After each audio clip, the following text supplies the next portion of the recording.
9 out of 10. That's how many iGaming operators at SiGMA Manila in 2026 had the same 4 issues. Can't scale media buying, can't track data, no CRM, no affiliate program.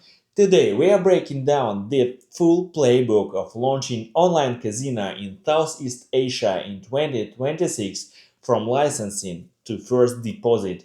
Our guest built a playbook over a decade with hundreds of brands.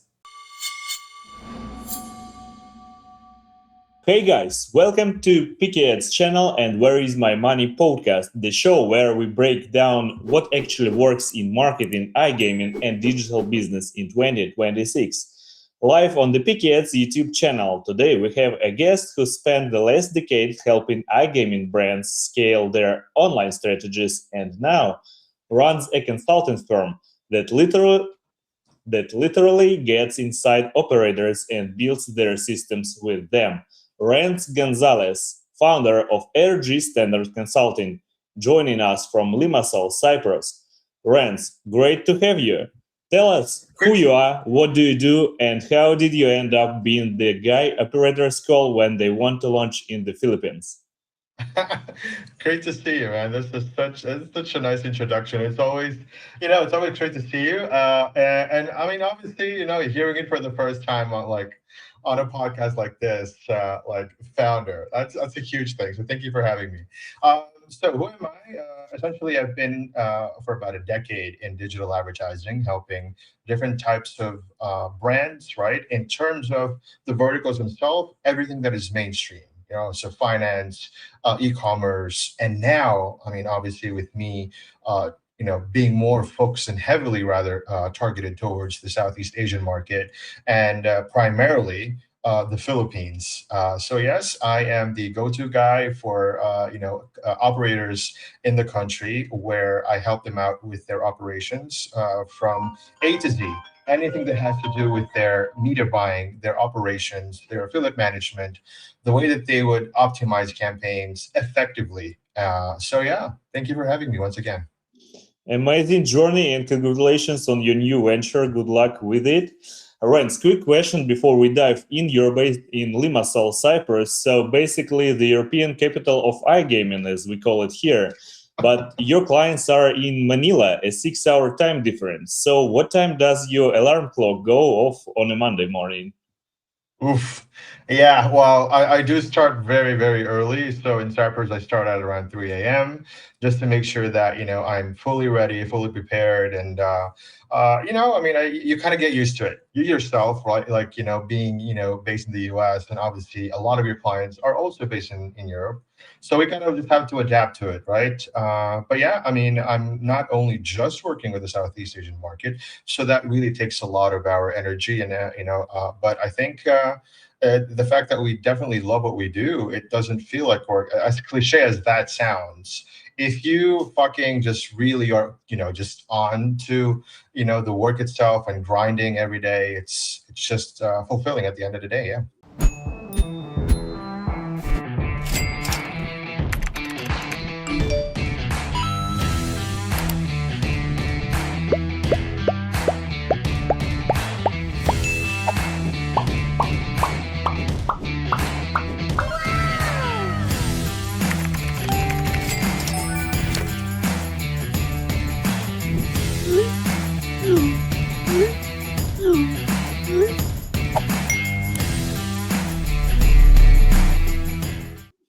Yeah, I feel your pain. I also start my day 3 a.m. in the morning because still I have most clients and most relationships in Europe. So 6 hours, but with the US, other Yeah. side of the planet. Okay, nice. So let's go into questions directly. Renz, let's see the stage for people who haven't been paying attention to Asia. The Philippines has 120 million people, over 70% mobile internet penetration, and PAGCOR, the local regulator, just restructured its online licensing framework. Why are so many operators right now looking at SEA region, and what makes this market fundamentally different from, let's say, Europe or Latin America? Absolutely, and I'm super excited about this growth in this kind of deep focus into the Southeast Asian market, and as I said, primarily the Philippines, which is the only regulated country when it comes to the iGaming industry. And the framework around that, I mean, obviously that has to do with PAGCOR, which is our licensee provider in the country, and also the frameworks around that, right?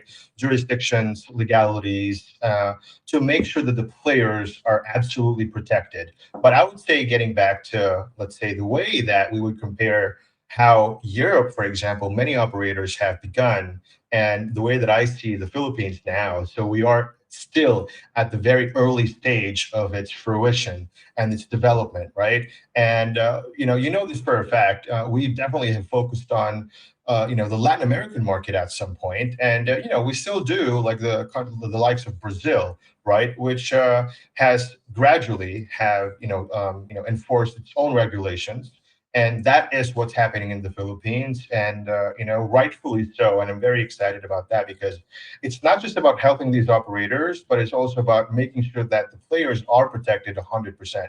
But most of these operators are focused on that, and they're implementing different types of activities in order for them to shape the future of the iGaming industry in the Philippines in a way that we have the players are as our main priority. So yeah, I think that there's a lot of growth to be witnessed, and to contribute to, and I'm very happy that I am part of that. That kind of bandwagon, and yeah. So I think that as a country and operators, they have tons and tons of things that they need to certainly go through when it comes to them ensuring that they grow and scale within the country of, as you said yourself, 120 million people. And why? Many are they have their eyeballs in the Philippines right now, is because the fact that the population is huge, but the market itself, from the ages between, let's say, 25 to 35 or 45 even, the country has such an immensely educated and professional age group that is, quite tech savvy. And also, they understand exactly how to maneuver around, consumerism. The Philippines, it's been colonized by a few countries in the past hundreds and hundreds of years. However, now we're very westernized, I would say. What do I mean by that? The Philippines, about 85% of the country, perhaps even higher than that now, speak a very, very high level of English. And, that's also something that we see in different other industries, like, the customer support industry, for example, for different types of companies around the world, right? So they have their manpower in the Philippines because of this matter, and that's not a random thing. And so the iGaming industry, with a huge contribution to the growth of the country, PAGCOR has definitely have taken multiple steps to ensure that we are growing, but as I said, with deep focus on regulations. Thank you for such a massive intro about the Filipino market, and for sure it's an evolution, I would say, and there are many call centers for probably all of even from Nutra and health and beauty products before. So Right. a new vertical is launched here, I would say, and it's time to join it. So now there is a backstory here that most people outside Asia don't know. For years, the Philippines was dominated by Chinese-run POGOs, Philippine offshore gaming operators, and the government basically shut down them. What happened, and what does that mean for new operators trying to enter now? Absolutely. Without sugarcoating it, POGO has provided multiple types of licenses for iGaming operators that were rather heavily targeting not just the Philippines, but also, different geos around Asia. That could be Thailand, Indonesia, Vietnam.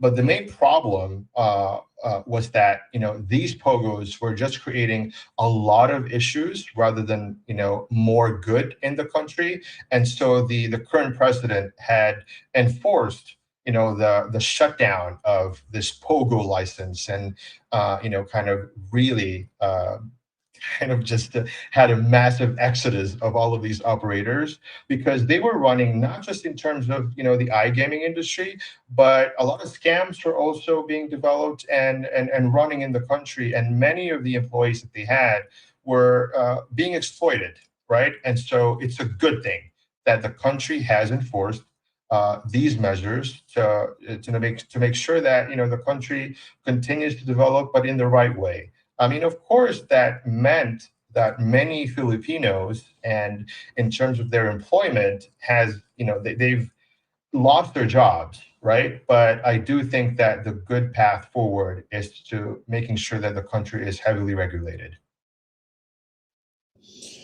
Yes, exactly. Thank you for sharing. And in the very beginning, you mentioned about Philippines and that it's mostly one regulated market in Southeast Asia right now. So, what are your thoughts about Thailand, Vietnam, Indonesia, any other local countries? Do you see their potential? Maybe something in progress. Maybe they're gonna launch new licenses.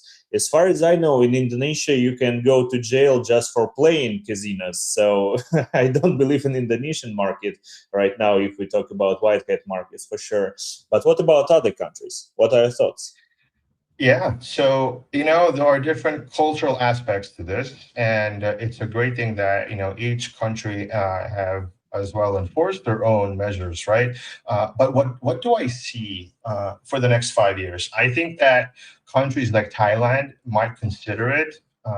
It's been always deemed as a very kind of open country, right? But I feel as though we still have a long way to go. And in order for them to draft any kind of, a law that could potentially, right, bring in a different revenue stream for each of these countries, it would need time. And there are a lot of land-based casinos, in the Philippines, in countries like Macau, per se, right, which is predominantly land-based operations and casinos there. I do think that it will come in about perhaps 5 to 7 years further down the line. So that means that the Philippines still has that advantage, and yeah, I do think that countries like Indonesia, they've massive crackdown when it comes to different types of operations online and attracting players. And they know for a fact what's going on, right? It exists. It's been for about multiple years now. Let's not just kind of, hide behind our faces here that, everything is kind of just white. And but no, there's no regulations, and there are no regulations in place, and that needs to change. But in order for that to change, I think these countries, definitely need to balance out what they want in terms of opening up again as a revenue stream, but also protecting their players.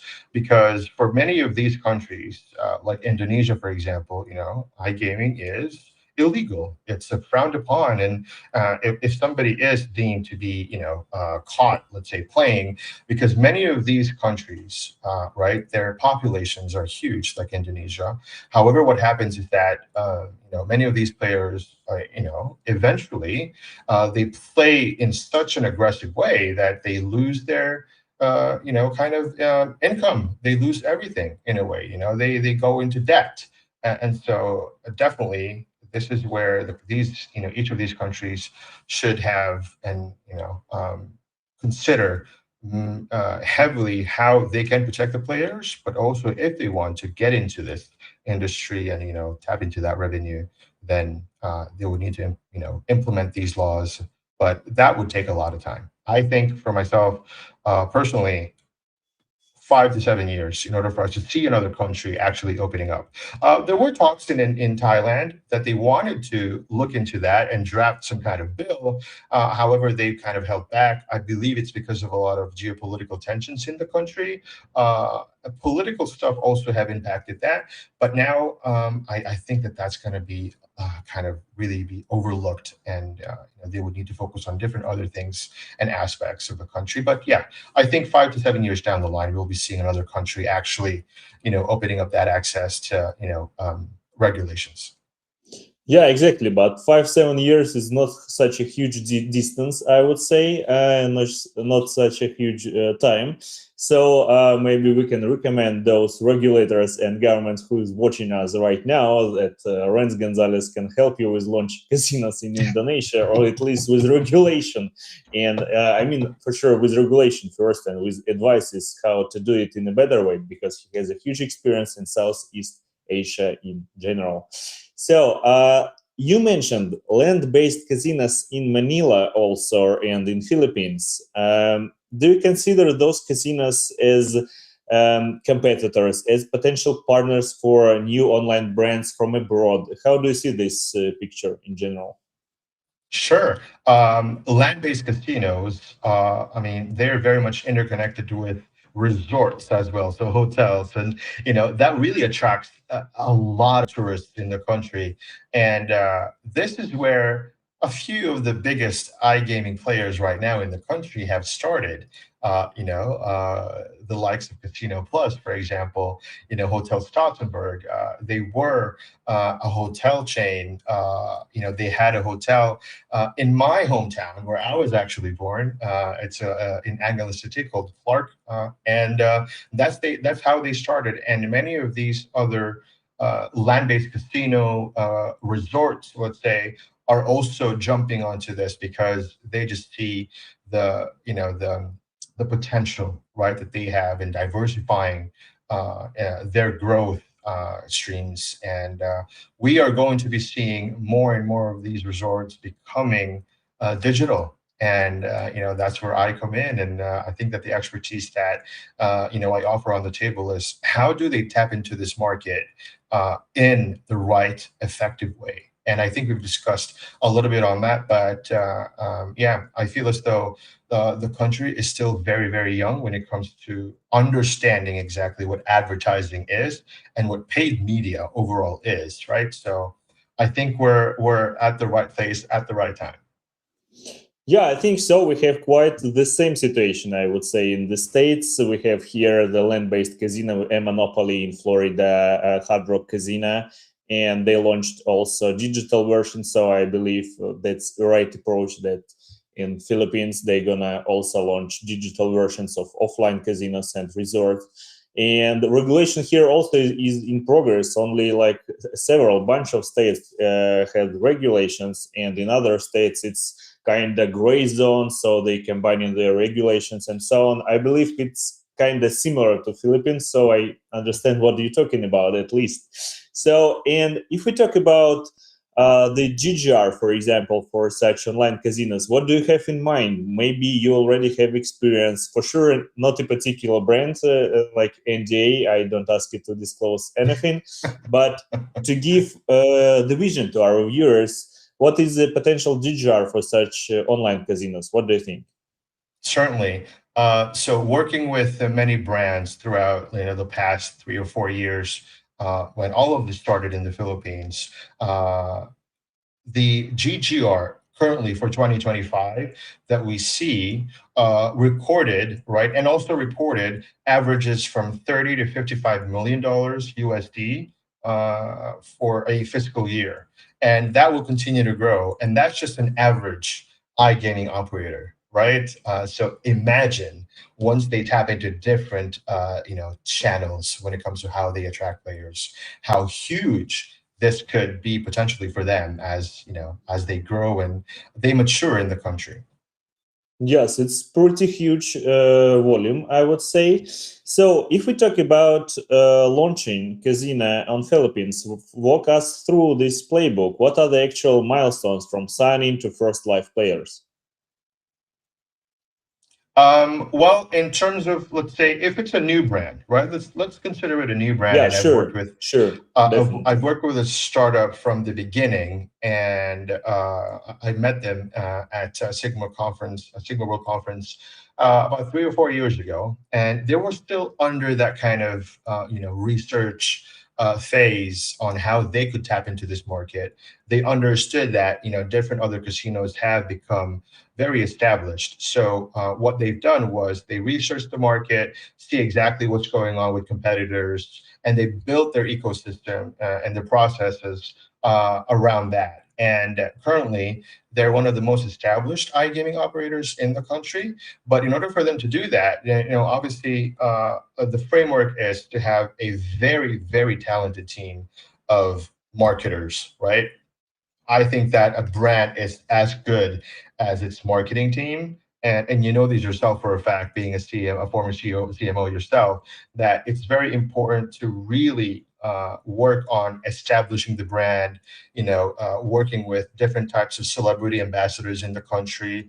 Also, at some point, there were tons and tons of billboards up all over the country, all over the city of Manila, for example. But that was also quite taken down, shot down by PAGCOR because it was just too much. But what I'm trying to say is there are always different avenues on how we market a brand, and in this case, the main direction is to ensure that the core message is responsible gaming, but different traffic channels like paid media through different ad networks, through Facebook and Meta. I mean, of course, each and every traffic source has their own policies and guidelines, and everyone must follow them. But yeah, there are flexibilities working with ad networks, and you know this for a fact yourself, right? Working in this machine for many years. So yeah, that's the essential startup framework. And of course, I mean, if we're going to go back to the basics, it's really all about getting that license from PAGCOR, having that capital and investors that are ready to really, ensure that the brand itself is developing and growing, because it takes a lot of investment, right? It's not just a one-hit wonder. And if you want to compete in a very competitive market now, that's the way that you should go. Have a really built system of a CRM, an affiliate management platform. Ensuring that the paid media is working with different tools and features to make sure that they're cost effective for the media buying part. But yes, that's basically, to summarize it up, that's what an operator should do currently. Yeah, basic stuff, I would say, is the same as in all other markets. You mentioned one thing about hiring local talents. And earlier you mentioned that in private talk, for sure, that it's kind of hard for new operators to hire a local team. So why is it a bottleneck right now? What is the main issue about hiring local talents? I think because it has been such a rapid growth that the talent itself hasn't been so aligned with that pace, right? So what I'm trying to say is there are different digital marketers and media buyers that have experiences, but in different industries and even in different verticals, right? So it could be e-commerce, retail, and jumping onto iGaming, it's a different ball game, right? And the mechanics and the rules are very, very different. So what I see happening is that many of these operators are hiring talent from abroad, and with their expertise, of course, they're contributing to that. But I think that the local talent is as good. But I do think that, and I firmly believe that it just needs the proper training, right, to ensure that the talent itself is riding along as fast as the growth of the iGaming industry. And what I see is that working for an ad network for almost a decade, I've definitely faced problems working with different marketers from each of these operators, right? And I do think that the talent and the skills are there. But what I have, for example, helped and contribute to the growth of one iGaming operator that I'm still currently collaborating with for almost a year, is that it really comes down to the negotiations, the skills, the hard skills that the talent, so these media buyers, affiliate managers should accumulate, right? And that's where I am opening up that opportunity for many of these talents to work with me and train them on how exactly they would acquire traffic from different ad networks. But in order for them to get there, there are different other steps to be looking at, they need to be looking into, right? Creating a campaign is just as easy as 3-4 clicks nowadays. But what happens behind that is, that's where they need to really hone in and guarantee that they're learning along the way. Tracking, for example, right?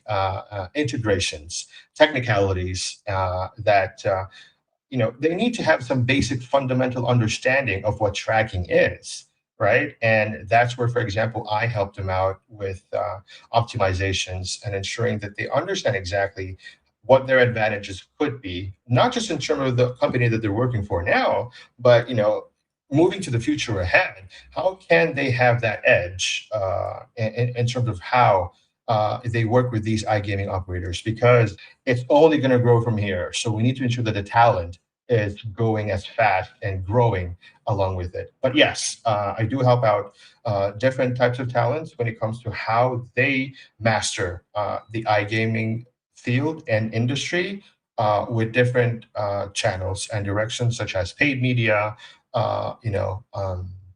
affiliate management, and all of that. And you cover all of those directions by yourself, or you have a team, somebody for media buying, somebody for affiliate work, somebody for marketing, or you cover all by your own? So essentially, I have a team currently of about 3 people. But what we do, and I mean, obviously, having that experience myself, I do help out my team to ensure that I'm also quite delegated well and working with multiple brands as much as we can. But yes, we work with different teams and training them. But what I do specifically is I like to work with a few brands for a period of time, because I also enter these operators as a fractional leader, right? Understanding exactly their bottleneck, as you mentioned yourself, every stage of their operations, not just from the affiliate side or the media buying side, but also, the operations themselves. What is missing? What are they missing out on? What kind of partnerships should they be looking or focusing into? So yeah, I do help them out with broadening their understanding as an operator on how they scale their operations. Yeah, good approach. And you mentioned it took you 3 or 4 years for the first operator to launch in Philippines, if I'm right. If I'm not, Right. let me know. Is it always like that? Is it always like such a long track? And how much money does a brand need to invest to enter the Filipino market? Absolutely. It does take a little while. I can say that. As I said, it's really because of the fact of less knowledge, on how to do things and how to do things overall with media buying and different aspects. And that is what's delaying things and stalling things, because there needs to be a level of confidence that we know what we're headed to in order for decisions to be made as fast as we can, or as fast as possible, right? So what happens is, for sure, there are different ways that they can expedite their operations and start just right away, but they're also very conservative in terms of where they pour their budgets into, and rightfully so, in my opinion. And so hopefully, with my focus in the country, I can contribute to launching operators much faster than a few years down the line. And how do operators how they can start budget wise? I believe, because I mean, for sure there are financial aspects of things with obtaining a PAGCOR license, for example, and that also takes a lot of time, right? And things are much more strict currently, and the way that PAGCOR approves such licenses, right? Because we've had multiple issues along the way with different operators not really abiding by the rules and the regulations. So I would say that in order for an operator, or I don't know, somebody who wants to tap into the country, they would need to have an initial capital of around $5 million to ensure that the operations are fundamental. This is have a just really for good 1 foundation. year. First I year, would say $5 that's million for dollars. Yes, that's for 1 year. Yes, for sure. I mean, it's the operations, it's the dev, the platform development and everything else. If you want to create a website, in-house or use obviously white labels, those are also things that add up.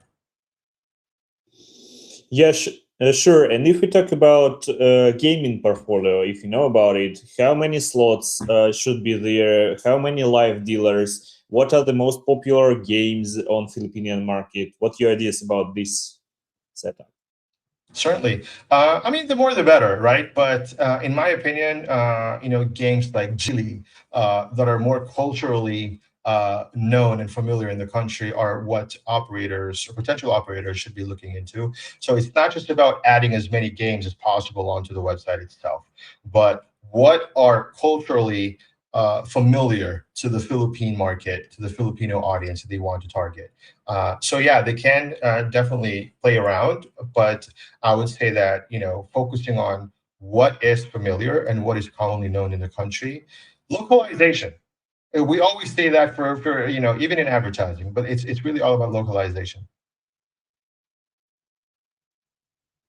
And if we talk about sports, what are the most popular sports in Filipino market? For example, if we talk about launching a sports book on Filipino market. Definitely. It's basketball. The Philippines is so addicted to basketball. I mean, for sure, there are different other kind of sports that are, opening up, right? I would say soccer or football. I would say, as we say in Europe, it's gaining traction. But basketball is still quite dominant in the country, and that's the main, let's say, kind of sport. And we talk about Yeah. NBA, American Yes. basketball, or we have Yes. Yes. local tournaments also in Philippines. Yes, of course, we do have local tournaments as well and local teams, national teams. But yeah, the NBA is just it has a huge following in the country. But in my opinion, I would say that the sports betting uh, niche itself, it definitely needs a lot more room to grow. And I do think that the country itself is more familiar, let's say, or more accepting of something that does not require a lot of knowledge to do so and to decide. That's what I'm saying.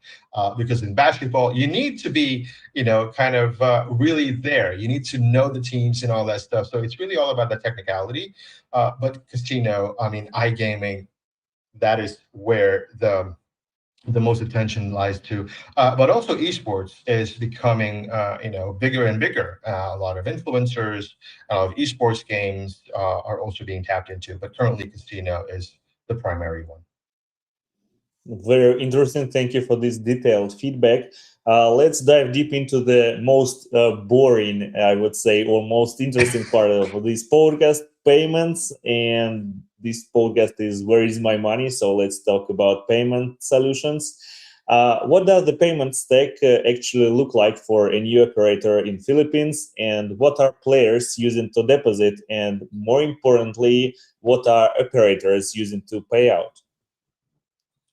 That's a very good question. So around mid 2025, the BSP, so the Banco Central of the Philippines, is has enforced some measures to restrict the way that players can access in-app payments. Right. So some of the biggest e-wallets in the country are GCash, PayMaya, or Maya, as it is now mostly commonly known.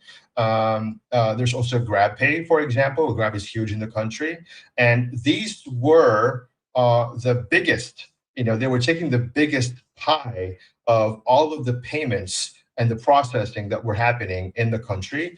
But when this restriction has been enforced with, limiting the access to players with that kind of instant payment through these apps, then many of the players have reverted to or directed towards basically bank transfers, right? By all means, Maya and GCash the players can still use these wallets that they have in order to send, in order to top up, through operators, but through an actual payment, like a bank payment transfer. And so those are the most common payment methods that are known in the country. I would say wire bank transfers. That's also something, as I said, right? It's up there. But crypto is once again, it's regulated by the BSP, the Bank Central of the Philippines, and there are different VASP that are accessible. Coins.ph, Coinbase. So players can also use crypto through USDT. But so it's not just fiat, but also cryptocurrencies are available. So there's still quite a diversified amount of payment options for players. Yeah, and talking about crypto, I need to mention to our viewers that it is about 7 million users of crypto payments inside the Philippines. That means about like 6% of the total population. And that means quite a vast spread of those technologies, and it is integrated not only in casinos, as far as I know, but in usual life, normal life, also day-to-day life, and many people use crypto there. So maybe you should think about those payment solutions in your online casinos if you go into Filipino market also. If we talk about affiliates, as far as I know, operator, okay, he can be local, he can be international, whatever. But affiliates, they work from all around the world, usually with many countries in one time. So how to pay those affiliates? Should an affiliate get a local license? How to launch ads with local operator? How to get payouts from this local operator? Tell about it. Of course, there are different types of payments that can be utilized by the operators to, let's say, pay out, to release those payouts to different affiliates. But again, let's go back to the main core issue here is that, these operators are still very, very young with their operations. But affiliation isn't necessarily one of those directions that they're heavily focusing on right now. I would say that the country has a good community of affiliates, local affiliates. However, when it comes to the operators and the way that they would attract players, they're rather focused on media buying, on influencer marketing, right? So partnering with different types of celebrities or influencers, online influencers that are in the iGaming niche, for example. So that's what their focuses are currently. And, with affiliation, it's still something very, very new to them. And 9 out of 10 of these operators do not even have an affiliate platform yet, right? So even we the will fact come that, back. yeah, We will come definitely. back to this part about 9 out of 10 affiliates a little bit later, maybe two more questions after that. So stay tuned to our channel. Don't forget to subscribe and share with your friend who is going to launch a new casino in Filipino market. Renz, I have a question about commissions, because this is the main part of payment solutions. For example, for an operator doing 1 million monthly in deposits, what percentage are they losing to payment processing? Currently, it's about 5 to 7%. Some could be lower depending on the transaction volumes. So, payment processors, payment gateways, they definitely look into the volumes themselves, right? So, what are the transactional volumes that each of these brands are currently going through with players, and transactions, and so the question lies on the negotiations with the payment processors, the payment gateways, on their fees. But currently, it's around 5 to 7%. But that could also go lower, depending on the volumes. And if they continue to rise, then the negotiations with these gateways, operators have much more leverage. Yeah, thank you for sharing. And there is a big issue, for example, in Europe or on markets where regulation is quite old, I would say, or adult regulation, whatever that means. Think about yourself. If we talk about chargebacks and fraud, is it a bigger issue in Philippines right now? Do players know about such opportunities to make a chargeback from a casino, or to make a deposit, play, lose all your money, and then go to the regulator and tell, okay, I was a self-excluded player, let's say. Is there a mechanism at least like that in Of Philippines, course, and ask the definitely, casino to return money? Yeah. How big definitely. is this issue? Yeah, I wouldn't say that it's a big of an issue because players in the country, they like to just play, man. I was seeing it firsthand myself, going to land-based casinos and resorts and having meetings with different companies to again to tap into this digital field. The Filipino just love to play. They love to play different kind of games. Cards, poker, all that. And so I would say that the amount or the percentage of chargeback in the country isn't necessarily something that really impact the operators heavily. If I could estimate, ballpark would be somewhere close to around 3 to 4%. So there's still some systems in place for players to actually, if they want to get a refund, of course that is in place.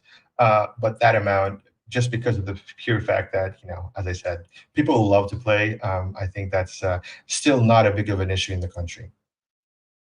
Fair enough. So let's talk about those 9 out of 10 operators. And you mentioned they have same 4 problems at SiGMA World Manila, as far as I remember. That happened recently.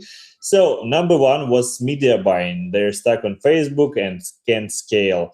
Walk me through what you're seeing. Why is Meta the default, and why it's a trap for affiliates and for operators? Certainly, it's just because that's what they know. Many of these operators and the media buyers are not fully aware of ad networks and how many different opportunities they could tap into. Working with the likes of ad networks such as Roller Ads or Propeller Ads or Ad Cash, and these companies are heavily investing in these markets. And so what I can see happening is that many more operators are getting to know how they can diversify, and with certainly I would love to self-proclaim that I'm contributing to that, but certainly for them, they definitely are, as I said, heavily focused on Meta, and of course there are regulations in place with advertising through Meta overall, but that's what they know, and that needs to change. And gladly, I've helped out many of these operators to understand exactly how they can tap into different other traffic sources and diversify their media buying activities. Totally agree with you. There is a huge, brave new world, I would say, or not such new. Maybe it's how many years? 10 years or 15 years for propeller ads? Tell me the number. I would say so. Yeah, it's a very interesting opportunities. Ad networks, pop-ups, native ads, push ads. You know all about it. We can do many podcasts about those traffic sources, I believe, together. But let's come back to issues you mentioned at stage in Manila, and problem 2 and 3 from your list were no proper tracking and no CRM system. So acquire players once and never re-engage them. You wrote that, as far as I remember. How bad is it Right. really? Give me an example of an operator you walked into and what their data situation actually looked like. It's very bad, and I hope that they don't crucify me as well for kind of being a little bit more transparent to that, because these are the problems that we're facing, and these are the problems that are really flagging their operations. So you mentioned about tracking, which is the number 2 problem, and it's not just diversifying their traffic sources, but also understanding how they can optimize the traffic that they're buying, because buying blindly nowadays without any proper tracking, any kind of fraud system that actually detects what kind of traffic you're buying, it's a major sin, in my opinion. pun intended. But in a way, I can say that, yeah, 9 out of 10 operators do not know what a tracking is. And we started with the GTM tracker, just a Google Tag Manager. And, slowly and steadily, they've been introduced to different types of tracking attribution platforms, such as Volume. And I can say that, working with the likes of these attribution companies, what they help operators and what they do for them, it's immensely important, and with one of the operators that I'm currently consulting, they have just integrated Volume, and they now kind of understand, like, what were we doing previously and what we're doing now is such a big contrast on the budgets that we can save, right? Just but by purely targeting the right kind of audience, the right kind of optimization, and yeah, I think that that's the beauty of education and ensuring that they understand exactly what they're missing out on. And with the CRM part, one of the things that I tend to get as a feedback is that Renz, our players, they are just not topping up again. They're not as engaged with our brand, and the reason for that is there's no gamification in place, and gamification is so vastly kind of important in the way with the European markets, and this for a fact, that everything is just so seamlessly correct and structured. And so this is what needs to be introduced to the Philippine market, is on how they could gamify and re-engage those players. It's not really just generating that registration or that player subsequently. It's how do we retain them? And this is what a CRM can do for them. And slowly, again, but surely, they're fully understanding that potential.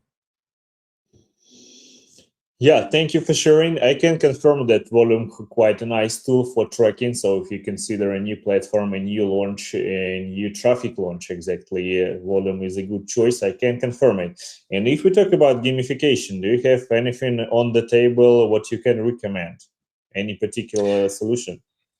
Well, currently, I can say that I'm looking into different types of partners, and I really am heavily focused on, companies that add tremendous value to the operators, not just from the side of, what they can do for them and their features, pricing wise as well, and the long-term vision for that. And so I'm looking into different partners in terms of the CRM part. But I can attest to what you mentioned about Volume. Without, I do not pitch, and this is what I definitely will be transparent about. I do not recommend any kind of company to my partners without me having a history with them and working with them side by side, and me helping out hundreds and hundreds of brands, not just in the iGaming industry. That certainly adds value to how their decision making eventually happens. And so with the CRM, I am discussing with a few brands. I'm not going to disclose them yet until we actually close some kind of partnership. But also the fact that I like to just intricately understand the process of these CRMs. How it works for let's say someone who would be managing these CRMs. What are the processes? How they function exactly? What are the main pains that need to be implemented or added as features to these CRMs? And so I'm in the process of research and analyzing exactly what is the ideal CRM that could work really, really well with these partners of mine. Thank you for sharing. Let us know in the comments below what CRM system do you use or gamification system do you use. From my side, I can say there are many solutions on the market. Recently at SBC in Miami, I saw maybe at least 20 solutions about CRM systems, and Right. many of those were built during the last year with all those AI technologies and cloud technologies. you will see for sure Fast Track, a greatest big solution from Malta, a Smartica solution for gamification, Promify, like new brands, new startups. So you can do whatever you want. There are many solutions on the market for CRM. So investigate and choose the best one for you. So, Well, and you already mentioned Spartico, so that's one of the brands that I'm, yeah, I close know, to. I know, I know. But I'm sorry, dude, but we need to let our audience know what we can use right now, right here on the table. So Definitely. the fourth problem, the fourth issue is affiliate management. And you told managing partnerships on spreadsheets and WhatsApp. That's kind of strange or ridiculous, at least I would say. So what does a proper affiliate setup look like for a Filipino operator, and at what point does it become absolutely critical? Certainly, as I mentioned, the affiliate part, the working with actual affiliates, is it's still a blue ocean for many of these operators, and in the country, it's not as vastly known. What exactly affiliates can do for a brand, right? I mean, it's great to have full control of your media buying activities, your branding, and obviously SEO and all that, but when it comes to affiliation, it's still a big gap in terms of their knowledge and understanding of what they can contribute to their brand. So currently, the task, let's say, that I have is to ensure that the first three panes are already out of the way, and then we introduce the affiliate part. And I think that once we establish the initial steps, affiliation comes next as a great revenue stream for them, right? So working with the likes of affiliates, like streamers, for example, but you know this for yourself, there are super affiliates out there that have become media agencies, media hubs, right? And they are ready to tap into the market. It's just that the operators need to be fully ready with their setups. I've worked with, or I'm currently in talks with different types of these companies, these media agencies around the world.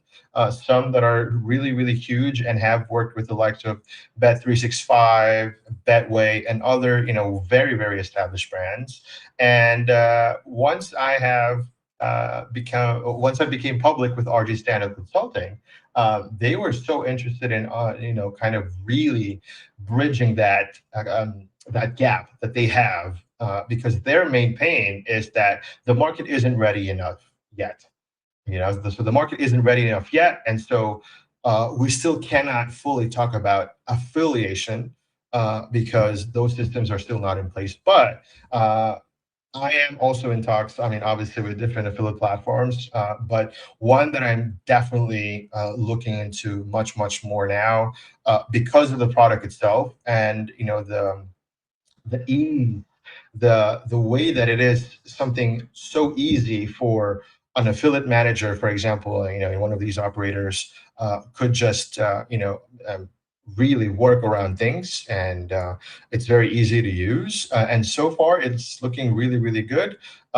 It's a company and a product called TrackDesk, and that's something that I'm also looking into. And we're in the process of working together, ensuring that we also expand the revenue streams for all of these operators by introducing an affiliate platform to them. And as I mentioned, right, it's a blue ocean. Operators know what that can offer their brand, but we just need to really tap into and fix the first steps that we mentioned. Yeah. Yeah, sure. I think with some period of time, let's say 2-3 years, there are gonna be much more specialists on the market, affiliate managers also. And I hope and I wish you to educate the biggest part of those new specialists. So good luck with this Thank direction.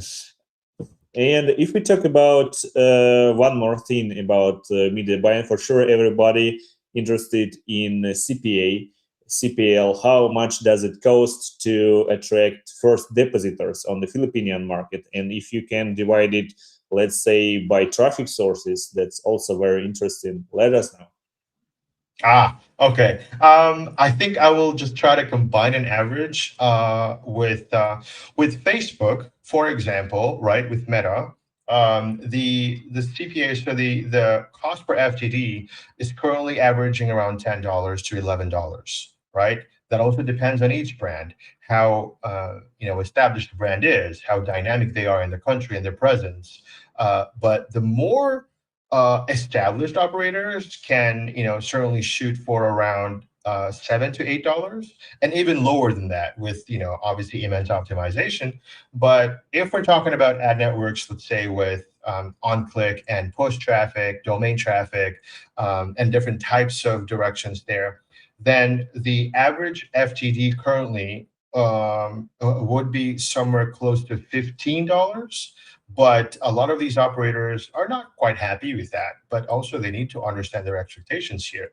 It's really not just about hoping that you generate an FTD of $5. I don't know, which is eventually the lower the better is for operators, right? But in order for them to achieve those low FTD benchmarks, lots of other directions need to be improved. But yes, so for ad networks. And I would also include native here, right? We're looking into an average of $12 to $15, as I mentioned, but really, it really depends on the brand. But with CPL, so cost per lead registrations, it's averaging somewhere between $3 to $6. But the aim is obviously, as I said, as lower as possible. That is attainable because they're getting introduced much more to trackers, to attribution companies, and that definitely helps out with optimizing their campaigns better. And $3-6, that's if we talk about ad networks. So, and you mentioned the CPA $15. So that means the conversion rate from registration to first deposit is from 30 to 50%, what is really huge and a good number, I would say, for those traffic sources. Very interesting. Let's talk just a little about creatives, about marketing approaches and funnels on the products. You already mentioned that Filipinos really like to play, so I consider one of the approaches is having fun slot machines, maybe favorite slot machines on the images and landing pages. But what else is on the table? For example, here in the US or in Northern Europe, it's totally fun. You can spend whatever you want. It's not like your last coin, last banknote, which you spend in those slot machines. And if we talk about, for example, India or Africa, I know that unfortunately, most of the audience, most of the people, they're trying to test their luck and maybe to earn more money by playing in those casinos. So what is the main approach on the Filipino market? What do you think about it? Right. Just a tiny little correction. It's Filipinos. And so with the Philippine market and the Filipino crowd, the Filipino audience, it's the localization really is very vital. And working, for example, with, most of these operators, what we've utilized and generated quite high CTRs as, banners, let's say, right, are essentially ones that basically show a celebrity ambassador, right? So the country itself is very, attracted to, celebrities and famous people. That could be somebody like a sporting hero in the country, like Manny Pacquiao in boxing, who, is being a huge ambassador for an iGaming operator right now.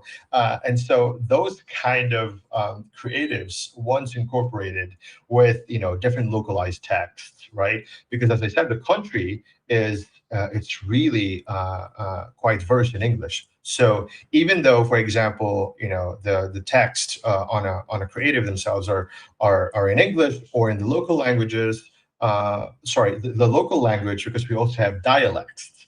We have multiple dialects in the country, but the most commonly used and widely are English and Tagalog, which is our official, language in the Philippines. And with different types of A/B testing, so we've done for multiple operators, once they've utilized creatives with familiar faces and known faces, those generate really really high CTRs. Along, for example, with the mention of their most common games like Geely, right? And so it's really the colors that matter. Obviously, audiences engage with something that is eye catching, right? But a lot of celebrity ambassadors, a lot of streamers, and those work really really well. I would say that something that hasn't been fully utilized in the country are landing pages. Different pre-landers, for example, with spinning wheels and all that. And that's something that I've discussed with most of these operators, and they're very very interested to testing that out as well.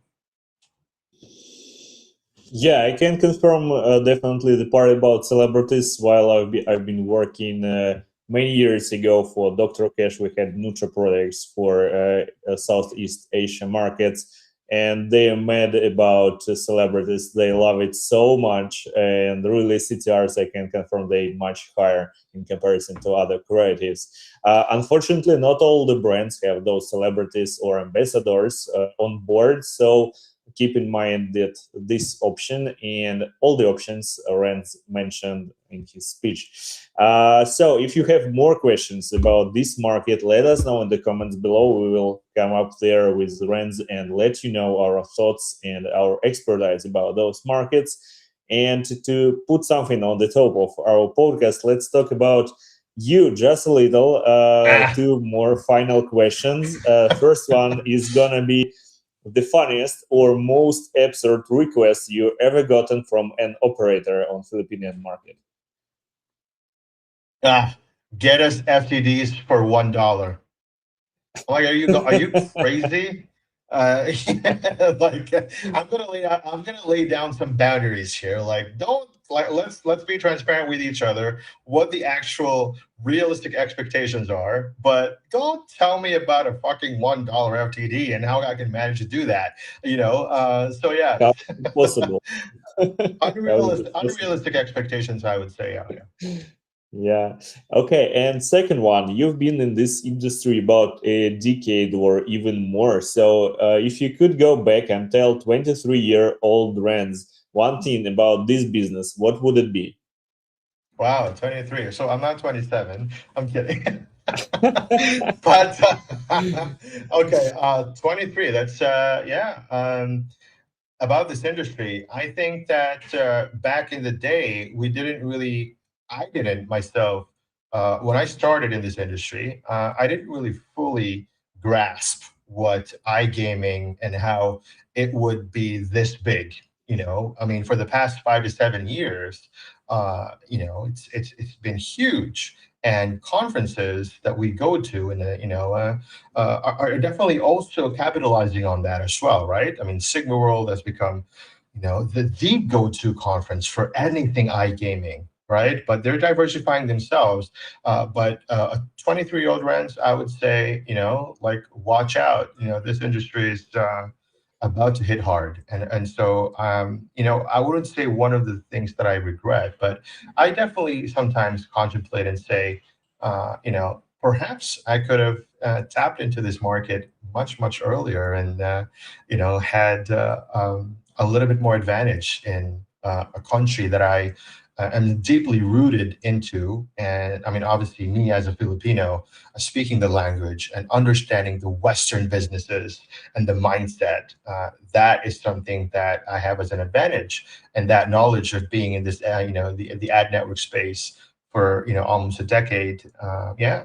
Perhaps I could have had, different other directions and paths along the way, but here we are now, and I think that it's never too late to contribute and help out, as much as we can. Operators, talents, in order for the country and this industry to grow, and I'm really looking forward to the future. Thank you. Thank you for sharing. And one more final questions. I promised you two. It's gonna be three. Yeah. You can complain in the comments below. Why not? Outside of iGaming, what do you do to decompress? What is the non-work thing that keeps you sane? Not insane, but sane. I think my Instagram kind of shows a lot of that in my activities. So I love to travel.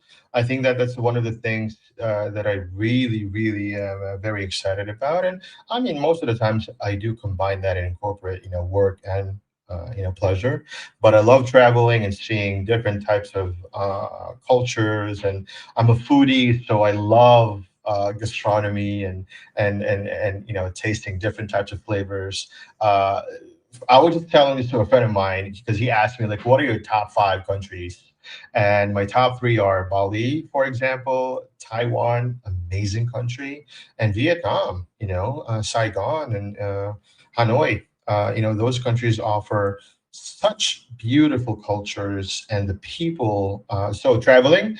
And the other thing would probably be singing. I think that the Philippines and most of my Filipino friends and audience out there would affirm and attest to this, that the country's in love with karaoke. So I also kind of try to decompress by hitting a tune here and there. Karaoke sounds great enough. What kind of songs? I'm into a lot of pop rock. Yeah, living on a prayer. I just, I love anything rock. Linkin Park, Evanescence. Back in the day, I was an emo kid, during my early teenage life.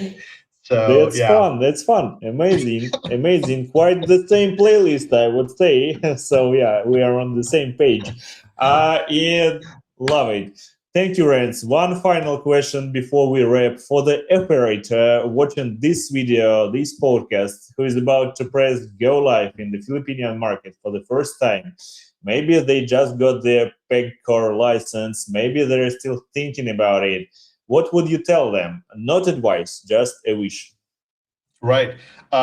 Ensure that you're focusing on the right directions and invest on the people. Invest on the people and the processes internally. Those four problems that we've talked about briefly, and I speak about a lot on my LinkedIn, for example, profile, is that you definitely need to start somewhere. But in order for you to start somewhere, you need to know the fundamentals, and these are the fundamentals that I advocate about. And if operators that are starting right now would want to tap into the Philippine market, with a heavy focus on, great processes and funnels, they can, reach out to me on all my socials, because it's very important for them to be well informed right before they take and make any kind of action. So that's one thing that I would advise them to do.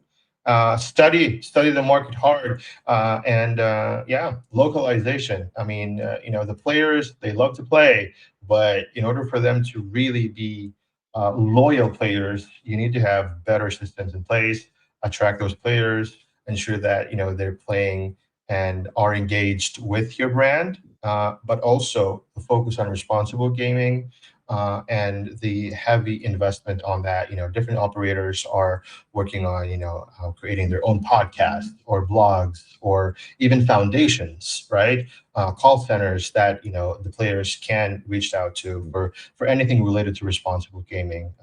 But yeah, know your fundamentals. That's my first advice.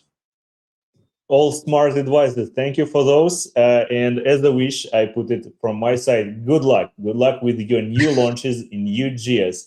That was Renz Gonzales, founder of RG Standard Consulting, the firm that gets inside iGaming operators and builds their systems with them until they work. Renz, thank you for breaking this down so honestly. This is one of the most practical episodes we've done on launching a new market. Thank you so much for that. Appreciate it. Thank you so much for having me. Thank you.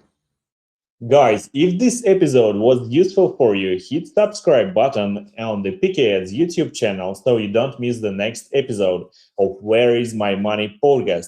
Give us a like, share it with someone who is thinking about building in Southeast Asia. Links to Renz Gonzales and to RG Standard Consulting gonna be down below in the description of this video, and to everything we've mentioned, sure, in the same place. And here is my questions for you in the comments. If you could launch a casino anywhere in the world tomorrow, Which market will you choose? Will you pick, and why? Drop it below. Renz and I will pick the best answers and follow up. Until next time, keep building, keep scaling, keep winning. Bye-bye.